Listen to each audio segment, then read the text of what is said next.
시간 다 함께 자리에서 일어나시겠습니다.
벳바게라고 하는 동네에 그 지역에 이르게 되었는데 그곳에 이르게 되자 우리 주님께서 제자들에게 아주 놀라운 말씀을 하십니다. 마을 건너편으로 가서 나귀와 나귀 새끼를 풀어 내게로 끌고 오라, 그렇게 말씀을 하시는 거예요. 여러분, 어찌 보면 예수님이 지금 무슨 강도짓하는 것 같기도 하고, 이거 남의 이 물건을 갖다가 내 이웃의 것을 탐하지 말라 하신 주님께서 왜 남의 나귀 새끼를 갖다가 풀어서 끌고 오라, 그렇게 말씀을 하실까, 여러 가지로 생각이 되죠. 그런데 주님께서 말씀을 하시는 겁니다. 나귀 새끼와 나귀를 풀어서 내게 끌고 오면 만일 누가 왜 그렇게 하느냐, 무슨 말을 하거든 그 대답까지 알려주셨습니다. 주께서 서시겠다 하라. 한번 따라 하십시다. 주께서 서시겠다 하라. 예, 주님께서 그렇게 말씀을, 답변은까지 알려주셨습니다. 여러분, 여기서 우리 주님께서 주가 서시겠다 하라라고 두 제자에게 대답을 알려주셨어요.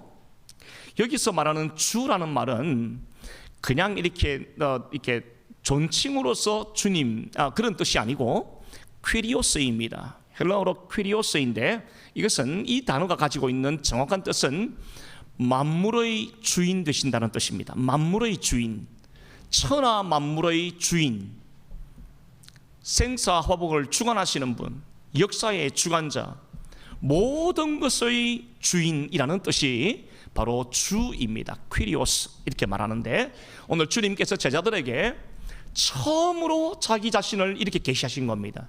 여러분, 우리가 요한복음을 공부할 때나 또 우리가 복음서를 들을 때마다 주님께서 종종 그렇게 말씀하시죠. 나는 무엇이니, 예를 들어서 이런 거죠. 나는 생명의 떡이니, 그런 표현들을 많이 쓰시죠. 나는 무엇이니, 그게 요한복음에는 7번이 나오죠.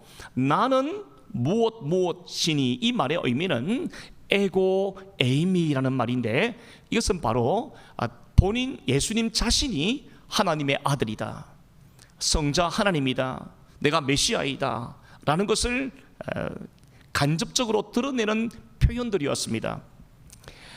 예수님께서 오늘 지금 주가 서시겠다 하라 할 때, 이 주는 말씀을 드린 대로 퀴리오스인데, 자기를 드러내는, 자기를 계시하는 것 중에 이제 공개적으로 만천하의 사람들에게 내가 누구인지, 나는 만왕의 왕이고 가장 아름다운 존재이고 십자가에서 승리할 존재이고,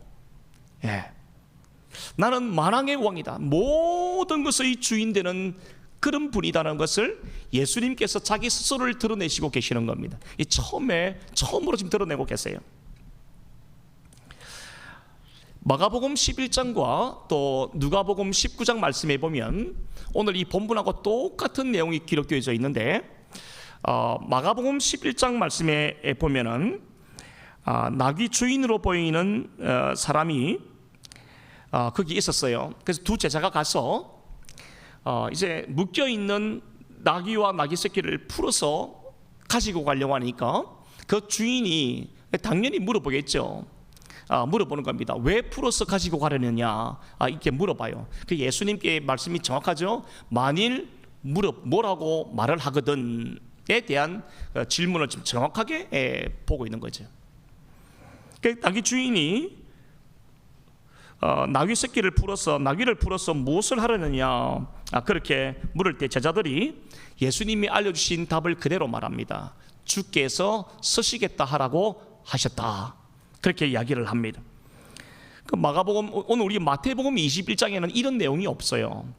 그 주인이 어떤 반응을 했고 뭐라고 물었는지에 대한 그 내용이 오늘 본문에는 없습니다만은 마가복음 11장과 누가복음 19장 말씀에는 그 주인이 질문한 내용도 담겨져 있고, 그리고 제자들이 주께서 서시겠다 하라고 우리 선생님이 말씀하셨다라고 하니까 그 주인이 허락하는지라라는 말씀까지 표현되어져 있어요.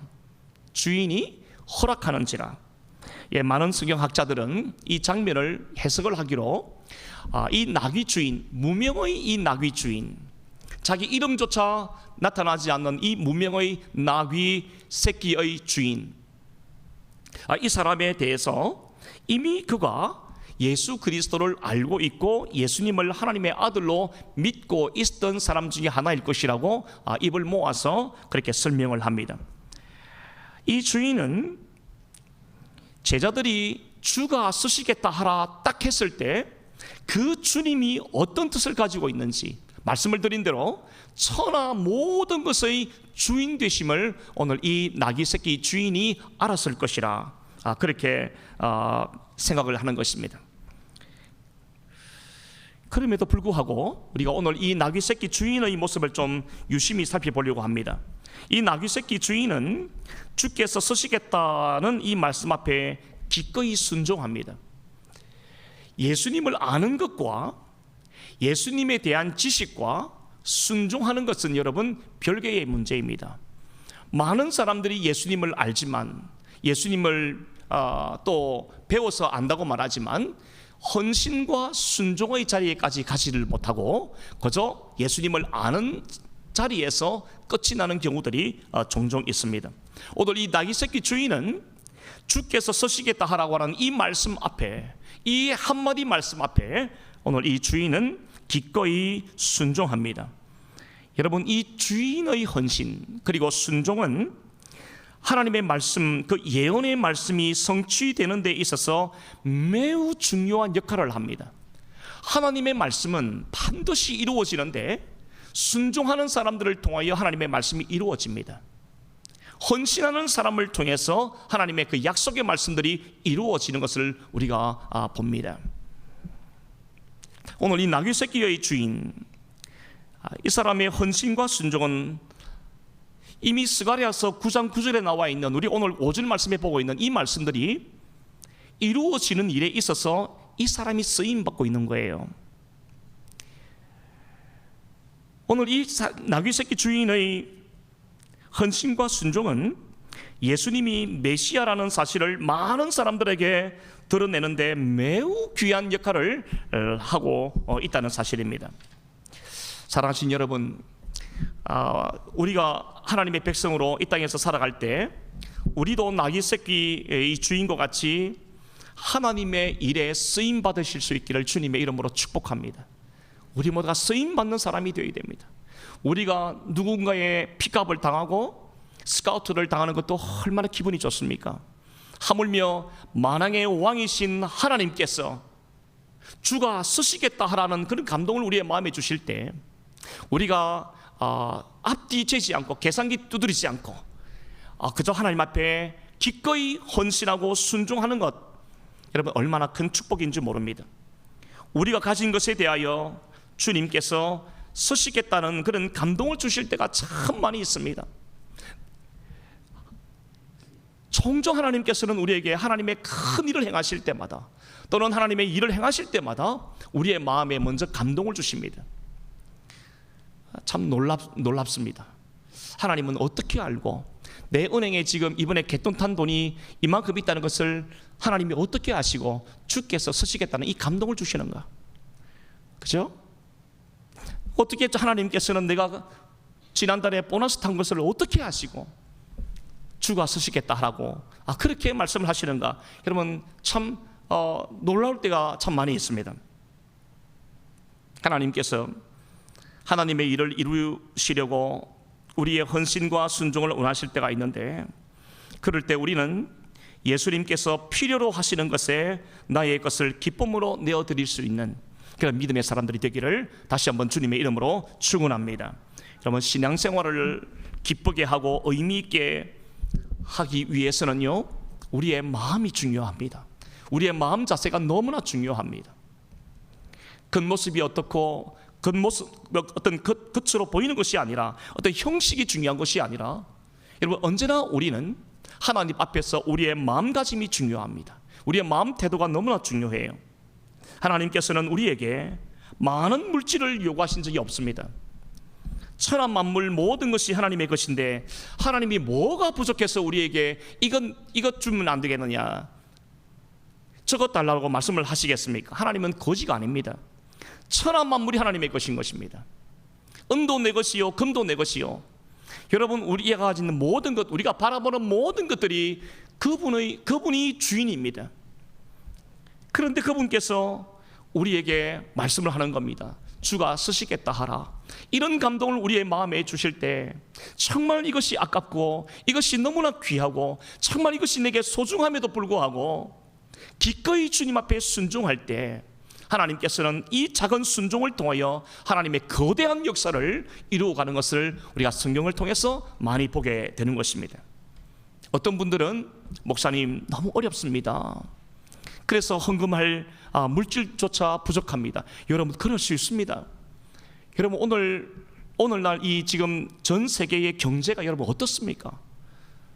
청년들은 길이 막히고 직장들이 하이링을 하지 않고 오히려 다 구조조정하는 그런 시대 아닙니까? 지금 그런 때입니다.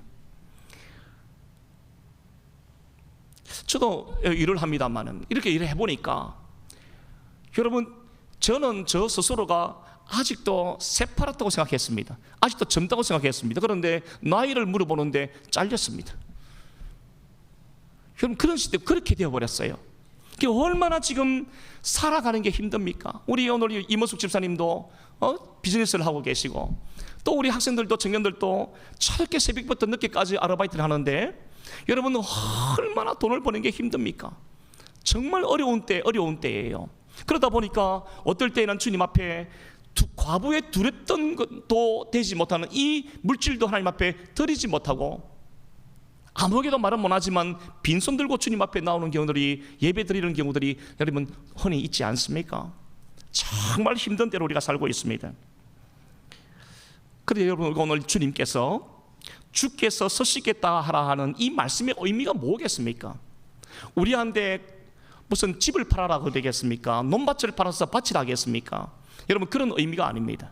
주님께서 말씀하시는 주께서 쓰시겠다 하라, 이 말씀의 본질적인 의미는 너의 마음을 달라, 우리의 마음을 달라는 것이에요. 크리스티나 로제티라는 분이 있었습니다.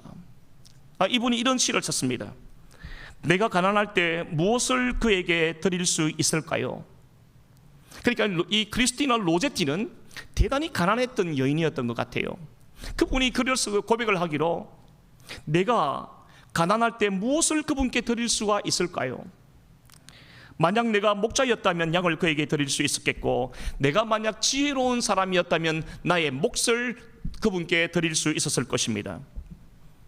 여러분, 만일이라는 조건을 지금 달고 있지 않습니까? 그러니까 현실은 그렇지 못하다는 거예요. 대단히 가난하다는 것입니다. 하나님 앞에 뭔가 드리기조차 어려운 형편에 있다는 거예요. 그런데 여러분, 그 뒤에 마지막 부분에서 이렇게 고백을 합니다. 그리고 마지막으로 내가 그분께 드릴 것이 있습니다. 비록 나에게는 목자가 아니라서 양을 드릴 수 없고, 내가 지혜가 없어서 내 몫을 하나님 앞에 드릴 수는 없지만은, 그러나 그럼에도 불구하고 나에게는 하나님 앞에 드릴 것이 있습니다. 주님께 드릴 것이 있습니다. 그것은 나의 마음입니다. 나의 마음을 드릴 수 있습니다. 사랑하는 여러분, 이 크리스티나 로제티의 이 짧은 이 고백은 우리가 새겨 들어야 하리라 생각합니다. 여러분, 우리가 물질을 드리거나 무엇을 드리거나 어려울 때가 있죠. 그러나 주님께서는 우리에게 뭘 원하시는가? 모든 만물의 주인 되시는 그분께서 진정으로 우리에게 원하시는 것은 우리의 마음입니다. 마음입니다. 사랑하는 여러분, 오늘 우리의 작은 것이라도 값지게 사용되기 위해서는 먼저 하나님 앞에 드림이 있어야 합니다. 마음을 먼저 드리고 나의 작은 것이라도 믿음으로 감사함으로 드릴 때 하나님께서는 그것을 가지고 위대한 하나님의 일에 사용하는 경우들이 너무나 많다는 것을 우리가 기억해야겠습니다. 하나님은 우리에게 마음을 달라고 하십니다. 마음이 바쳐진 나귀를 원하시는 거예요. 마음이 바쳐진 예배를 원하시는 겁니다. 마음이 바쳐진 물질을 원하세요. 우리의 마음이 바쳐진, 그렇게 할 때 우리는 하나님의 일에 의미 있게 쓰임받는 인생이 될 줄 믿습니다. 이제 우리 8절 말씀을 한번 보십시다. 8절입니다. 무리의 대다수는 그들의 겉옷을 길에 펴고 다른 이들은 나뭇가지를 베어 길에 펴고. 여러분, 지금 이 장면을 한번 보십시오. 예수님께서 나귀 새끼에 앉으셨습니다. 그죠? 나귀도 어미도 가지고 오고 새끼도 가지고 왔는데 우리 주님께서는 스가랴서 9장 9절의 말씀을 성취하시기 위해서 어미 나귀 새끼 위 등에 앉은 것이 아니라 새끼 나귀 위에 걸터 앉으셔서 이렇게 지금 예루살렘으로 들어가고 있습니다. 수많은 사람들이 앞서거니 뒷서거니 하면서 이제 자기의 겉옷을 펴고 그 예수님이 오시는 그 길에 자기 옷을 다 이렇게 펴넣어서 오게 하십니다. 그리고 어떤 사람들은 이 앞에 있는 이 종려나무 가지를 들고 흔들고 그렇게 맞이하고 있습니다. 여러분, 겉모습만 한번 보십시오. 이들의 겉모습만 보면은 여러분, 참 이들이 얼마나 하나님의 사람인가, 하나님의 백성들인가 우리가 그렇게 짐작할 수 있지 않습니까? 근데 여러분, 이 사람들이 불과 5일 뒤에, 오늘 여기가 종려주일이니까 일요일이니까 주일, 월, 화, 수, 목요일 되면은 십자가에 못 박으라, 예수를 십자가에 못 박으라는 사람으로 돌변합니다. 폭도들로 그렇게 돌변하고 말아요. 우리는 오늘 이 사람들을 한번 자세히 살펴보면은 그들의 신앙은 한마디로 겉과 속이 다른 신앙, 그저 하나님의 백성이라는 모방에 그친 신앙을 가진 사람이라고 할 수 있습니다. 겉모양은 매우 그럴듯한데 그리스도인다운 것처럼 보이지만 그 내용을 들여다보면은 텅 비어 있는 듯한 그러한 저들의 모습을 우리가 보게 됩니다. 여러분, 하나님은 중심을 보신다 그랬습니다. 사람은 외모를 보거니와 하나님은 중심을 보신다 그랬어요. 사람은 사람의 스펙을 보고 그 사람을 평가합니다. 저 사람이 어느 학교를 나왔나, 저 사람이 얼마나 가진 것이 있나, 저 사람이 얼마나 대단한 사람인가, 권력이 있나, 힘이 있나, 그것을 보고 우리는 그 사람을 딱 평가합니다마는 우리 하나님께서는 결코 그런 것 보지 않습니다. 사람의 중심을 보신다 그랬습니다. 하나님께서 우리의 중심을 보신다 그러는데 우리의 중심에 무엇을 보시겠습니까? 믿음을 보십니다. 믿음이 없이는 하나님을 기쁘시게 할 수 없나니, 하나님께서 우리를 볼 때 저 사람은 도대체가 키가 몇 센치인가, 몸무게가 얼마인가, 그죠? 얼굴은 얼마나 또 예쁜가, 잘생겼나, 여러분 그것 보는 게 아니라 우리의 중심을 보십니다. 얼마나 이 사람이 그 안에 믿음이 있는가, 하나님을 향한 진실함이 있는가, 여러분 그것을 우리 하나님이 보시는 줄 믿습니다. 그러므로 여러분, 오늘 저와 여러분들이 하나님께서 보시는 이 중심, 겉으로 보면은 막 소리를 지르고 예수님을 따라하고 웃고 환호성을 지르니까 진짜 이 사람들이 하나님의 백성들이 맞구나 생각하지만 이 사람들이 5일만 지나면은 그 예수님을 십자가에 못 박으라고 하는 폭도들로 변하지 않습니까? 9절 말씀에도 비슷한 내용들이 기록되어 있습니다. 9절 말씀을 봅니다. 앞에서 가고 뒤에서 따르는 무리가 소리 높여 이르되 호산나 다윗의 자손이여 찬송하리로다 주의 이름으로 오시는 이여 가장 높은 곳에서 호산나. 그렇게 노래를 또 부르고 있습니다. 말씀을 드린 대로 호산나라는 말은 지금 제발 우리를 구원하여 주소서라는 뜻입니다. 이들은 예수님을 향해서 두 가지로 고백을 하는데 다윗의 자손이라고 말을 하고 이어서 주의 이름으로 오시는 이라고 불렀습니다. 역시 겉으로만 보면 오늘 이 사람들은 예수님을 메시아로 부르는 것처럼 보입니다. 그러나 그들이 기대한 메시아는 성경이 말씀하는 메시아, 예수님이 그토록 이야기해왔던 메시아와는 전혀 다른 메시아였습니다.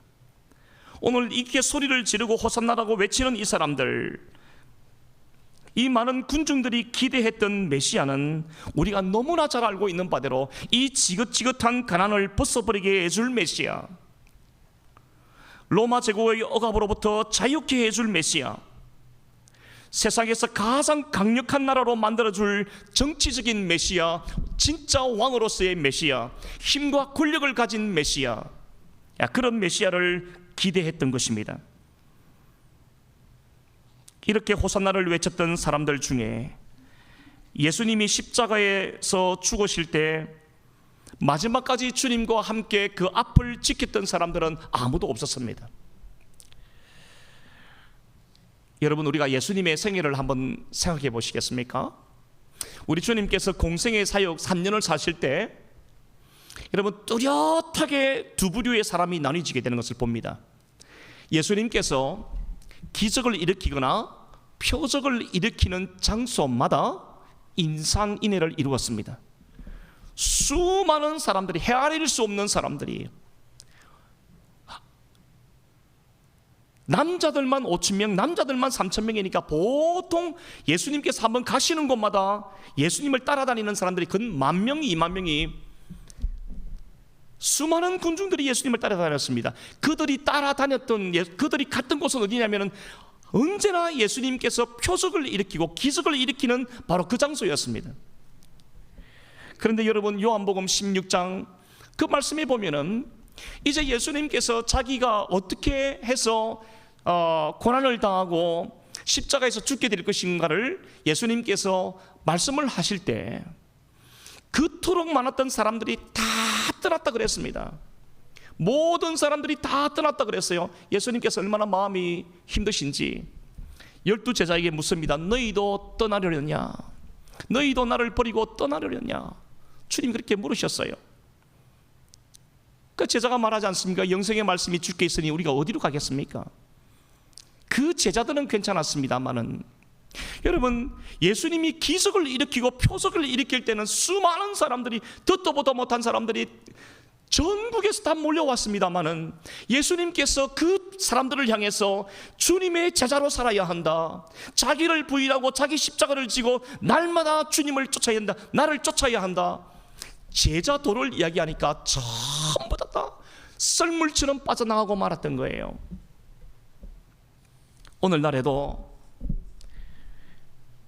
기적을 체험하고 능력을 받고 무엇을 본다, 무엇을 듣는다, 그런 장소에는 여러분 1시간, 2시간, 10시간을 차를 타고 그 집회 장소로 모이는 것을 봅니다.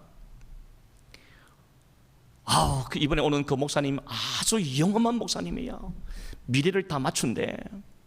그분이 한번 안수하기만 하면은 귀신들도 나가고 병도 다, 안병도 다 낫고.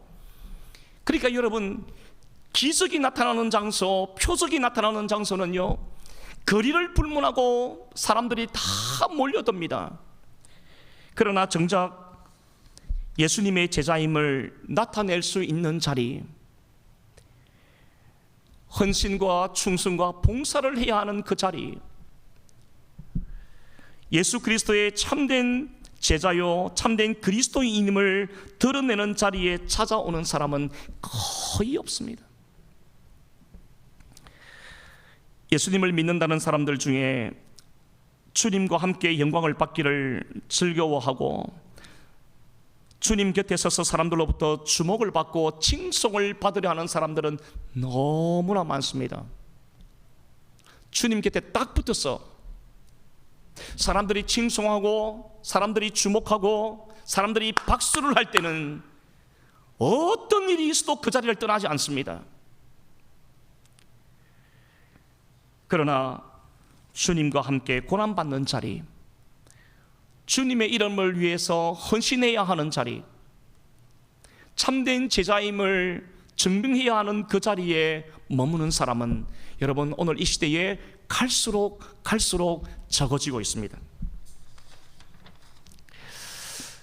미국 시카고에 살았던 윌리엄 보던이라는 분이 있습니다. 윌리엄 보던이라는 1800년대 후반부에 태어나서 1900년대 초기까지 살았던 윌리엄 보던이라고 하는 우리 기독교 선교 역사 가운데에서 참 유명한 분 중에 한 분입니다. 이 사람이 태어날 때부터 어마어마한 이 갑부집 아들로 태어났습니다. 그가 열심히 공부해서 예일 대학교에 입학을 하게 되고 이제 공부를 하려고 하는데 부모님이 좀 특별한 제안을 했습니다.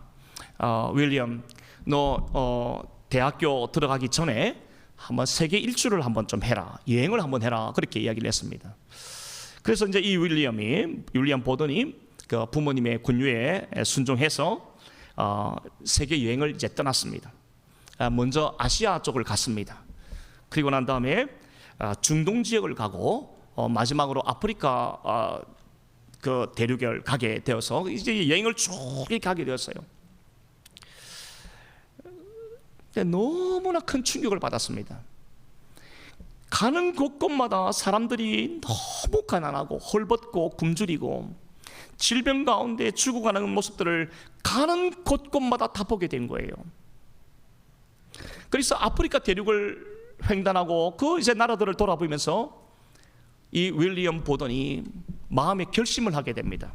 그리고 부모님에게 편지를 썼는데 그 짧은 요약해 보면 이렇게 편지를 썼다 그래요.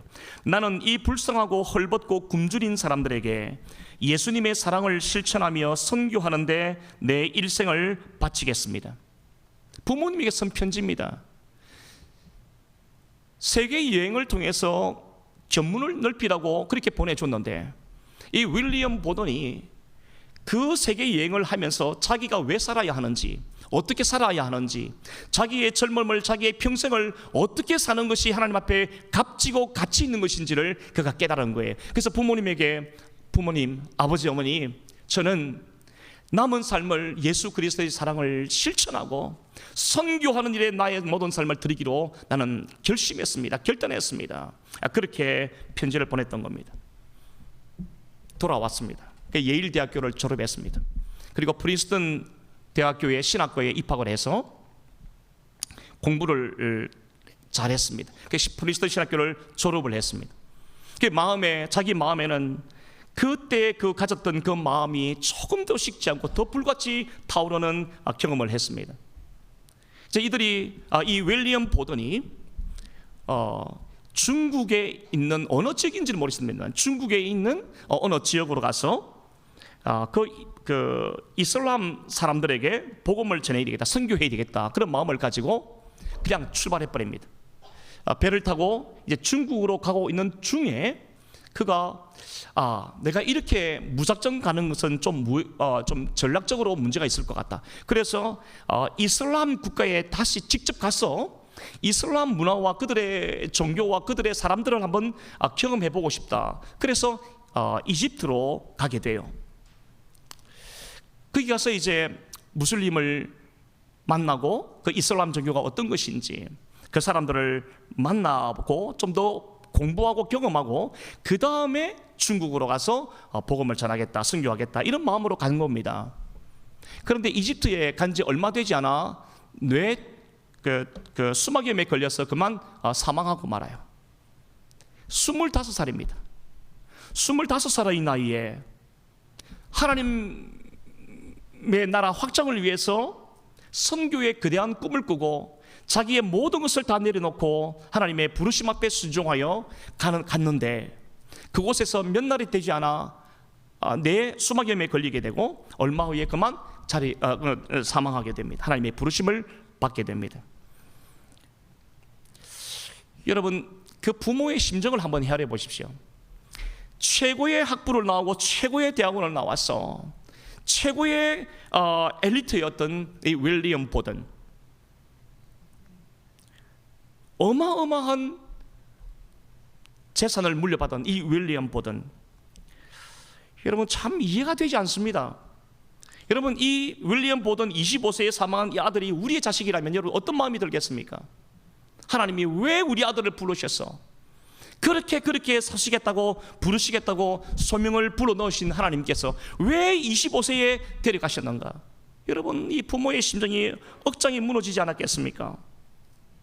윌리엄 보든의 죽음은 겉으로만 보면은 무가치하고 황망한 것처럼 보이지만 그가 이제 사망하고 난 다음에 그의 유품 가운데 그의 성경책에서 성경책 맨 뒷표지에 여러분 3가지를 적어놨다 그래요. 첫 번째는 no reserve, 남김없이. 첫 번째가 남김없이 적어놨습니다.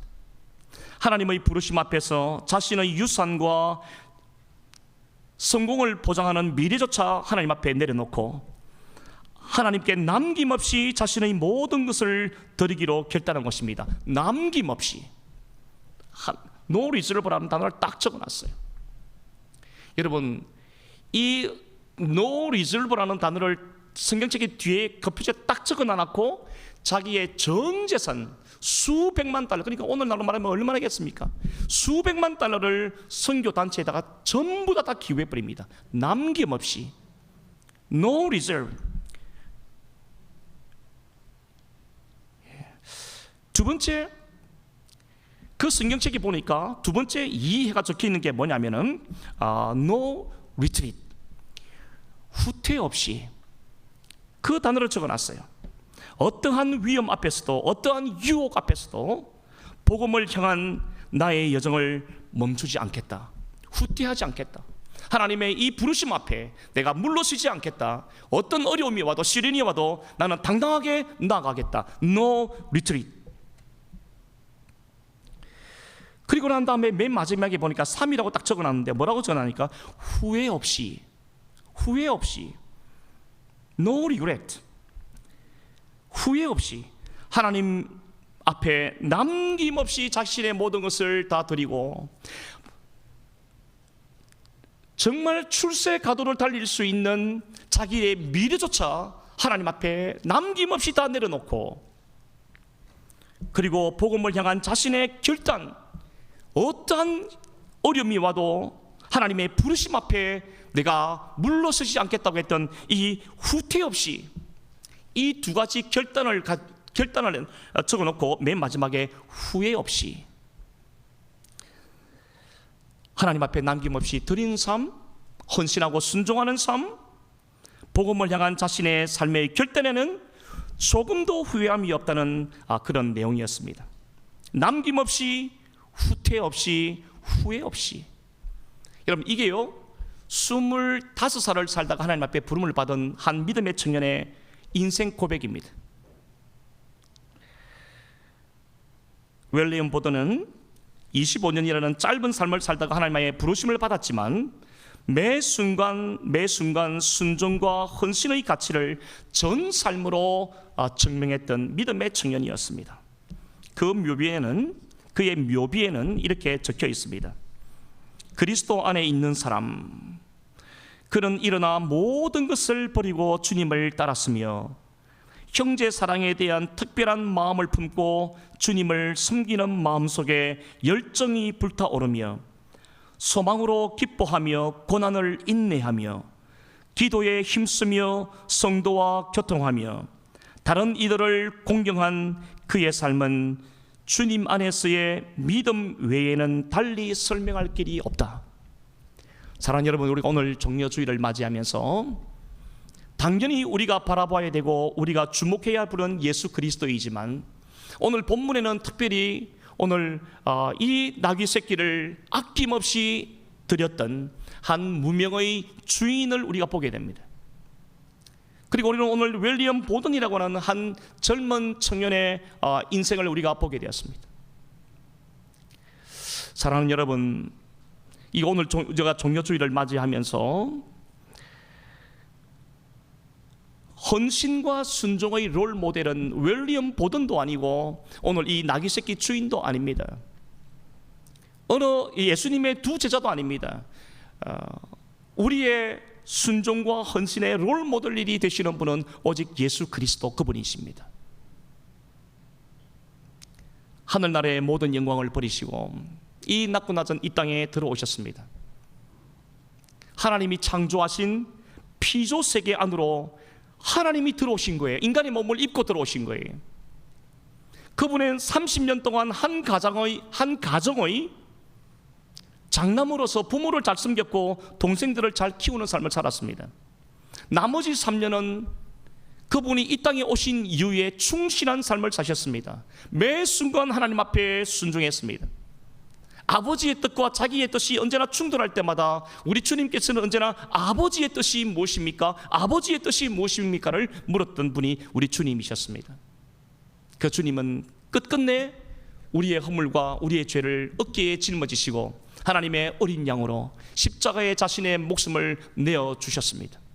그래서 오늘 저와 여러분들은 하나님의 자녀가 될 수 있고 저 영원한 하나님의 나라를 소망할 수 있게 되었고 이 땅에서의 삶이 알무니 고단하고 힘들고 피곤하고 지치지만 우리와 함께 하시는 임마누엘 주님으로 인하여 우리는 오늘도 견디며 이겨나가게 되는 것입니다.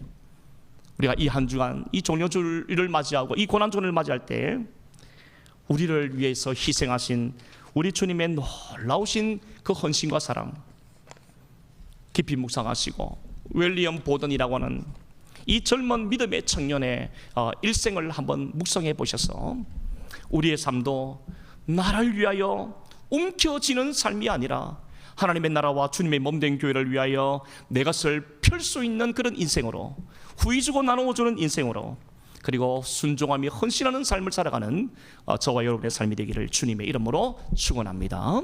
기도하시겠습니다. 살아계신 우리 하나님 아버지, 은혜와 사랑을 감사합니다.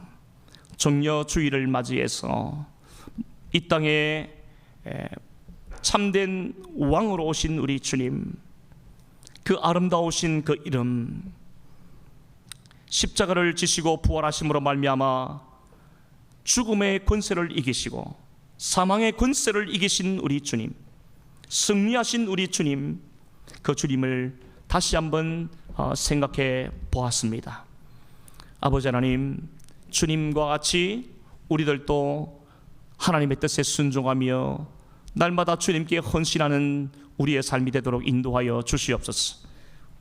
무명의 나귀 새끼 주인처럼 주께서 서시겠다 하라는 이 말씀 앞에 기꺼이 순종했던 이 무명의 이 인물, 하나님의 말씀이 이루어지고 예수 그리스도가 구주이심을 만천하에 드러내는 일에 이 무명의 주인이 귀하게 쓰임받았던 것처럼 우리들도 주님 앞에 귀히 쓰임받는 인물로 살게 하여 주시옵소서. 윌리엄 보든과 같이 언제나 하나님의 뜻을 생각하며 남김없이 후퇴함 없이 후회함 없이 우리의 남은 삶을 온전히 주를 위해서 살아갈 수 있는 우리 아름다운 교회 성도님들 되도록 축복하여 주시옵소서. 감사하옵고 예수님의 이름으로 기도하옵나이다. 아멘.